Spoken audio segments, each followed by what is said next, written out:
사무엘하 12장 16절에서 마지막 31절까지 말씀 한 절씩 교독합니다. 다윗이 그 아이를 위하여 하나님께 간구하되 다윗이 금식하고 안에 들어가서 밤새도록 땅에 엎드렸으니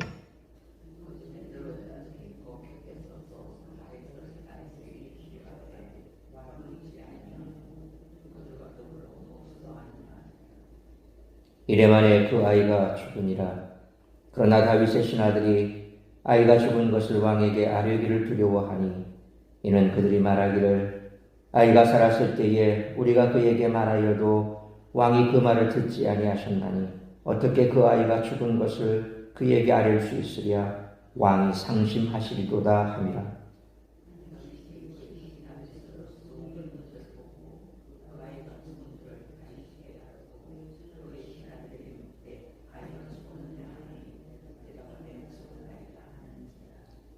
다윗이 땅에서 일어나 몸을 씻고 기름을 바르고 의복을 갈아입고 여호와의 전에 들어가서 경배하고 왕궁으로 돌아와 명령하여 음식을 그 앞에 차리게 하고 먹은지라.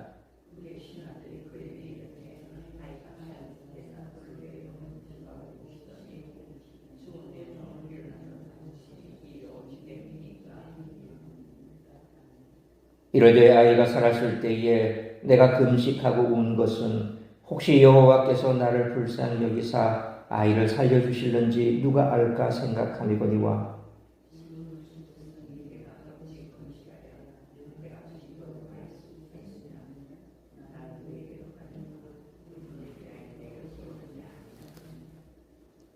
다윗이 그의 아내 밧세바를 위로하고 그에게 들어가 그와 동침하였더니 그가 아이를 낳음에 그의 이름을 솔로몬이라 하니라. 여호와께서 그를 사랑하사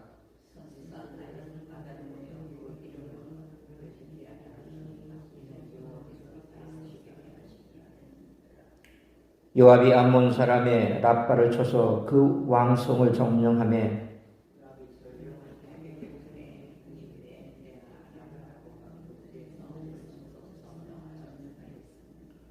이제 왕은 그 백성의 남은 군사를 모아 그 성에 맞서 진치고 이 성읍을 쳐서 점령하소서. 내가 이 성읍을 점령하면 이 성읍이 내 이름으로 일컬음을 받을까 두려워하나이다 하니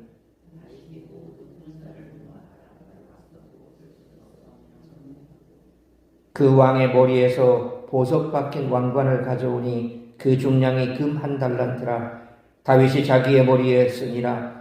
다윗이 또 그 성읍에서 노략한 물건을 무수히 내오고 그 안에 있는 백성들을 끌어내어 톱질과 썰애질과 철도끼질과 벽돌구이를 그들에게 하게 하니라.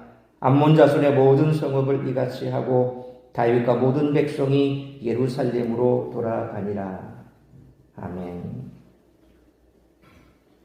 오늘 본문에서는 자신의 간음죄와 살인죄의 심판으로 병든 아이를 위한 다윗의 기도가 눈길을 끕니다. 다윗은 아이가 병들었다는 소식을 듣자마자 애통과 슬픔을 표시하는 자루옷을 입고 밤새 땅바닥에서 그를 위해 중보기도했습니다. 울면서 하나님께 절실하게 매달렸습니다. 이 모습은 충분히 이해됩니다. 그리고 지금까지 보여주었던 다윗의 모습에 걸맞습니다. 비록 왕으로서 전투에 나가지도 않고 남편이 있는 밧세바와 간음죄를 저지르고 그것을 덮으려고 우리아를 죽게 할 정도로 타락하고 둔감해졌지만 그는 여전히 신앙인으로서 뿌리를 잃지 않았습니다. 이 모습도 분명히 교훈을 주는 대목입니다. 뿐만 아니라 아이가 죽었을 때 보여준 다윗의 모습은 더 눈길을 끕니다. 신하들은 다윗이 아이가 죽은 소식을 들으면 망연자실하실 것이라고 여겨서 차마 알리지 못했습니다. 그런데 아이가 죽은 것을 알게 된 다윗은 의외로 의연하게 일상으로 돌아왔습니다. 이것은 다윗이 어떤 마음으로 기도했는지를 잘 보여줍니다. 사람들은 기도할 때 당연히 자신의 기도를 하나님이 들어주시기를 바랍니다. 그런데 문제는 그 다음입니다. 기도한 대로 이루어지면 당연히 하나님께 감사합니다. 그러나 기도한 바가 이루어지지 않으면 어떨까요? 대부분 실망하고 좌절하며 하나님께 불평하는 모습을 보입니다. 이것은 하나님을 자기 소원을 이루는 도구로 만드는 값싼 신앙입니다. 다윗은 아이의 삶과 죽음이 온전히 하나님 손에 있음을 인정하고 할 수 있는 한 간절하게 기도했습니다. 그러나 아이의 죽음은 하나님의 뜻이므로 절망할 일이 아닙니다. 그러므로 그것을 수용하고 겸손히 하나님 앞에 서는 다윗의 모습은 다시금 당대족자들이나 오늘날 우리들에게 기도의 참모습이 무엇인지 귀한 교훈을 준다고 하겠습니다. 죄를 지었을 경우 반드시 회개하고 죄의 결과를 감당해야 합니다. 오늘 본문에 나타난 다윗과 요압의 모습은 우리가 회개하고 죄의 결과를 감당할 때 어떤 마음과 태도를 가져야 하는지를 잘 보여줍니다.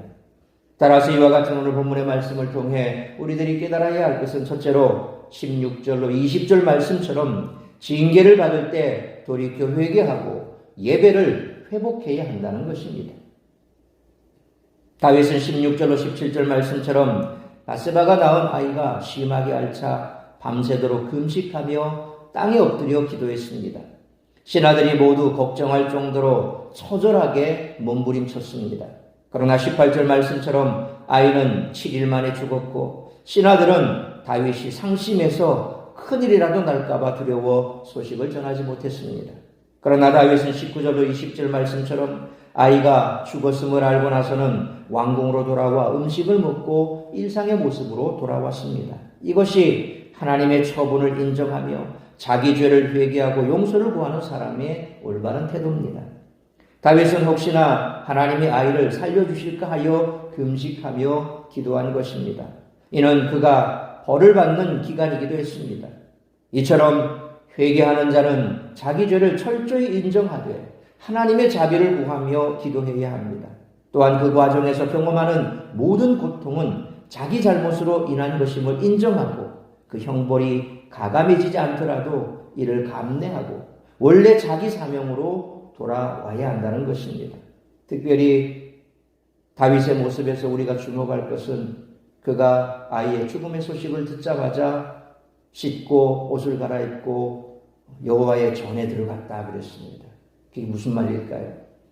하나님 앞에 기도했지만 응답되지 않았을 때 우리는 좌절하고 실망합니다. 그래서 어떤 경우에는 작심하고 아예 그냥 교회를 떠나는 경우도 있고 예배를 드리지 않는 경우도 있습니다. 화가 났다는 것입니다. 뿔이 났다는 것입니다. 그것을 어떻게 표현합니까? 하나님을 만나지 않겠다는 겁니다. 예배하지 않겠다는 겁니다. 그런데 다윗은 그 소식을 듣자마자 그렇게 애통해하며 금식하고 처절하게 몸부림치며 기도했던 그 모습과는 다르게 씻고 정갈하게 해서 옷을 갈아입고 여호와의 전에 들어가서 예배했습니다. 이것이 다윗에게 본받아야 할 가장 중요한 모습입니다. 내 기도가 응답되지 않았다고 해서 하나님을 외면할 이유는 없다는 겁니다. 생명은 하나님 손에 있습니다. 우리는 알지 못하지만 하나님의 뜻이 있습니다. 다윗은 바로 내 죄 때문에 일어난 일이요 그것을 하나님께서 징계하셨기에 그 징계를 달게 받았다는 것입니다. 그리고는 다시금 하나님 앞에 긍휼과 자비를 구하는 모습으로 여호와의 전에 들어갔듯이 우리 또한 우리가 기도한 것이 응답받지 못하고 응답되지 않고 내 뜻대로 되지 않았다고 해서 하나님을 멀리할 이유는 없습니다. 분명한 하나님의 뜻이 있습니다. 그 뜻을 우리가 하나님의 주권을 믿고 그 뜻을 인정한다면 예배의 자리로 나와야죠. 그렇게 해서 예배가 회복될 때 하나님은 분명하게 그 뜻을 밝히 보여주십니다. 뜻도 알지 못하고 이유도 알지 못하고 그냥 그렇게 하나님을 무시한다고 해결될 것은 아무것도 없습니다. 오히려 하나님 앞에 나와야 하나님의 뜻이 무엇인지 알 수 있다는 것입니다. 그러므로 우리의 죄로 말미암아 징계받을 때 돌이켜 회개해야 할 뿐만 아니라 곧바로 거룩하신 하나님을 향한 경배 곧 예배를 회복하는 우리 모두가 되시기를 축원합니다. 두 번째로 21절로 25절 말씀처럼 성도는 징계를 통해 온전한 회복의 은혜를 누릴 수 있어야 한다는 것입니다. 21절로 23절 말씀처럼 다윗의 태도를 신하들은 이해할 수 없었습니다. 다윗은 모든 것이 하나님의 결정권 아래에 있음을 인정하고 그에 합당한 태도를 취한 것입니다. 인간은 하나님께 금식하며 간절히 울부짖어 기도할 수 있지만 궁극적인 결정은 하나님께 달려있기에 하나님이 작정하신 바를 이루신 상황에서는 더 이상 자기 바람을 구할 수 없다는 것입니다.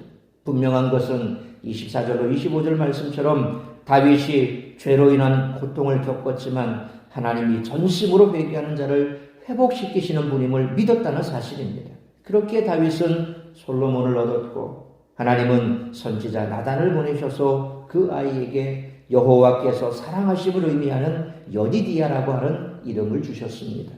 그러므로 죄를 지으면 고통을 겪게 되지만 하나님은 당신의 백성을 사랑하시며 모든 문제에서 회복되기를 원하시는 분이시므로 그 과정을 통해 온전한 회복의 은혜를 누릴 수 있는 우리 모두가 되시기를 축원합니다. 세 번째로 26절로 31절 말씀처럼 성도는 죄의 문제를 절대 가볍게 여겨서는 안 된다는 것입니다. 암몬과의 전쟁은 암몬왕 한운이 다윗이 보낸 조문객들을 모욕한 것 때문에 시작된 것인데 그 기간은 다윗이 간음과 살인을 범한 암흑기기도 했습니다. 공범이나 다름없는 요압은 26절로 28절 말씀처럼 암몬의 수도 랍바를 차지하는 영광을 다윗에게 돌리는데 이는 아마도 전쟁을 마무리하는 동시에 다윗의 암흑기도 마무리되기를 기대했기 때문일 것입니다.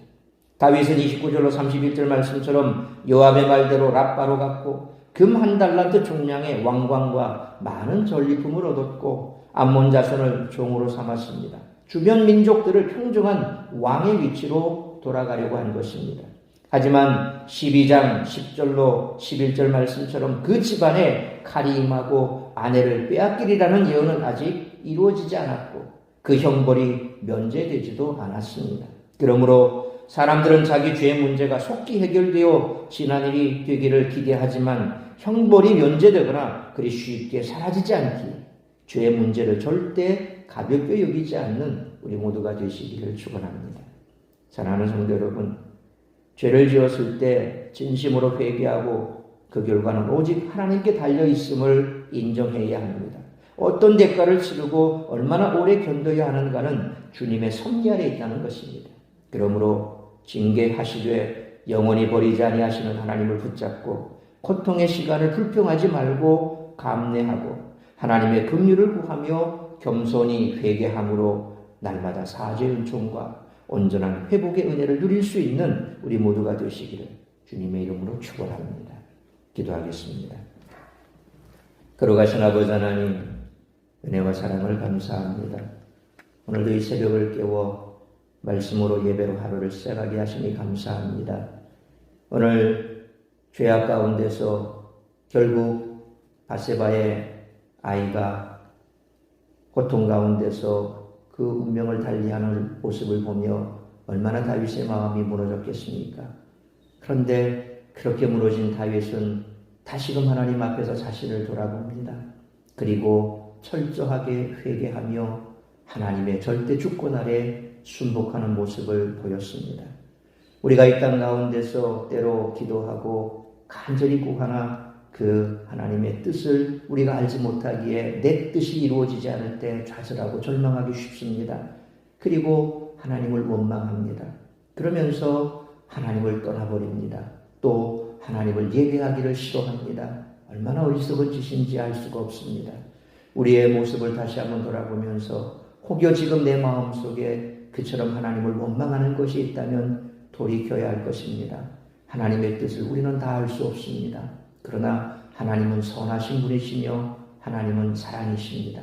우리를 결단코 외면하거나 버리지 아니하시고 또한 우리를 징계하시나 영원히 징계하시지 아니하시고 우리가 깨닫고 돌이켜 다시금 예배의 자리로 돌아오면 은혜를 베푸시고 긍휼을 베푸시고 그 하나님의 뜻을 깨닫게 하실 줄 믿습니다. 그러므로 혹여내 삶 가운데 이해되지 않는 문제, 해결되지 않은 문제, 응답받지 못한 기도로 인하여 우리가 좌절하고 낙심할 것이 아니라 오히려 더 적극적으로 다윗처럼 하나님 앞에 매달려 기도하되 모든 것을 하나님 앞에 맡기며 그저 우리가 할 수 있는 것은 하나님을 예배하고 그 하나님을 바라보며 끊임없이 하나님 앞에 기도하는 것인 줄 믿습니다.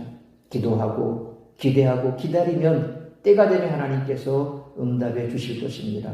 내 뜻대로 되지 않는다고, 내 마음대로 되지 않는다고 그렇게 우리가 투정 부릴 것이 아니라 모든 것을 하나님 손에 맡기며 차마 잠잠히 기도로 나아가는 우리 모두가 되게 하여 주옵시고, 시시때때로 우리가 우리의 죄로 말미암아 징계받을 때에 달게 그 징계를 받고 하나님의 긍휼을 구하고, 뿐만 아니라 하나님께서 우리에게 베풀어 주실 사죄의 은총을 우리가 기대하며 하나님 앞에 나아갈 수 있는 우리 모든 성도들이 되게 하시고, 성숙한 신앙의 모습으로 날마다 그리스도의 장성한 분량까지 자라가는 우리 모든 성도들의 삶이 되게 하여 주옵소서. 오늘 귀한 날도 나를 통하여 이루고자 하는 하나님의 뜻이 무엇인지 그 뜻을 이루어드리기에 부족함이 없는 복된 한 날의 삶이 될 수 있기를 간절히 빌고 소원하오며, 이 모든 말씀 우리 주 예수 그리스도의 이름으로 기도하옵나이다.